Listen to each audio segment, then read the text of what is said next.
ऐसे और भी बहुत कुछ प्रकरण समाज में चल रहा है, जिसमें रामदेव ने बहुत कुछ उल्टा पुल्टा कहा स्वामी मुक्तेश्वरानंद सरस्वती जी की गोरक्षा आंदोलन के आलोक में। और रामभद्राचार्य की तो निकटता अभी बढ़ ही गई है रामदेव से, जब से दयानंद को महर्षि माना है रामभद्राचार्य ने। तो क्या ये लोग स्वयं को जगत गुरु ऋषि सब मान लेते हैं, एक दूसरे की कोढ़ में मलहम लगाते रहते हैं, यही लोग का ड्रामा है। और मुक्तेश्वरानंद सरस्वती जी ने 370 धारा को लेकर कुछ वक्तव्य दिया था, तो लोग उस पर भी बड़ा विवाद कर रहे हैं। तो ऐसे तो नहीं देते तो ज्यादा बढ़िया था। मैंने उनके शिष्यों को भी कहा था, उनके शिष्यों ने वो वीडियो हमको भेजा, तो मैंने कहा कि यह प्रासंगिक बात है, इसको अभी इस प्रकार से व्यक्त करना क्या औचित्य है।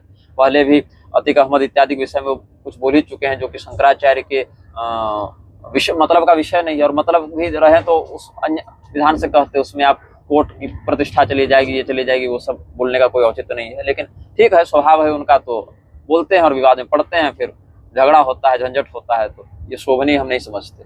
लेकिन उन्होंने, जहां तक मैंने उनके पूरे वक्तव्य को सुना समझा, और स्वामी विद्या भास्कर जी ने भी हमें भेजा था बहुत कुछ, फिर हमने फेसबुक पर भी देखा, कुछ लोगों ने भी दिखाया, उसमें यही बात है कि धारा 370 को वापस लाने के लिए नहीं कहा गया है। उसी 370 के अंतर्गत एक क्लॉज था, एक विषय था, जिसमें रणवीर दंड संहिता का कोई उल्लेख कर रहे हैं वो, उसके अंतर्गत गोहत्यारे को इतने इतने वर्षों का कारावास या अमुक अमुक दंड की बात।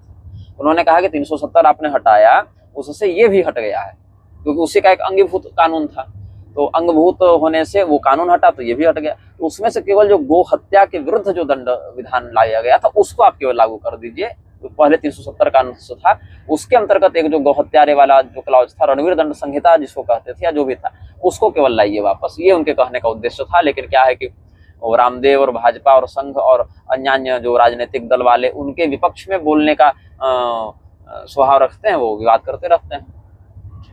और रामदेव के विरुद्ध तो मुकुंदानंद भी बोल रहे थे, आज देखिए हम, तो मुकुंदानंद ब्रह्मचारी तो ठीक ही लताड़े हैं, लेकिन क्या है कि वही बात है ना, निराशा हमको कब होती है।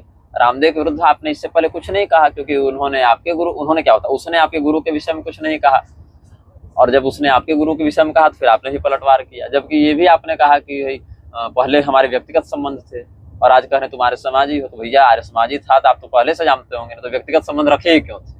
जैसे श्रृंगेरी वाले मुरारी को बुलाकर कथा इत्यादि करवाए तो प्रोत्साहित हुआ वह व्यक्ति, आज उपद्रव करता फिर रहा है।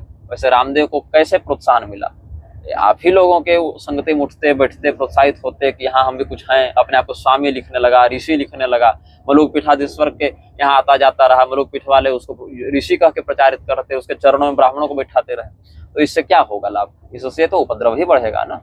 तो उपद्रव बढ़ाने वाले तत्व के परीक्षण को पहले ही करके उससे दूरी बनानी चाहिए, उसका प्रारंभिक विरोध करना चाहिए। अभी तक तो आपने कुछ कहा नहीं था, अब आपके गुरु पर बोला तो आपने भी उत्तर दिया, लेकिन अगर आपके गुरु पर नहीं बोलता तो आप उस पर नहीं बोलते। तो यही जो अघोषित गठबंधन हो जाता है ना आचार्यों का, इससे बहुत कार्य बाधित होता है। तो ठीक है, अब बोले हैं तो मुंह तो खुलना चाहिए समूह का, धीरे धीरे मुंह खुलेगा तो गर्जना भी होगी, गर्जना होगी तो फिर उद्घोष होगा, उद्घोष होगा तो अज्ञान भी होगा, ये सब ठीक है। रामदेव और रामभद्राचार्य क्या है, ये सब तो गुलाम है नेताओं के। आप गुलाम न बने, इसी में आपका पुरुषार्थ है। और जिस दिन आप भी गुलाम बन गए, उस दिन तो जो हाल इनका है सो हाल आपका है, चाहे कितना भी पैसा हो, चाहे कितना भी सिंहासन हो, चाहे कितने भी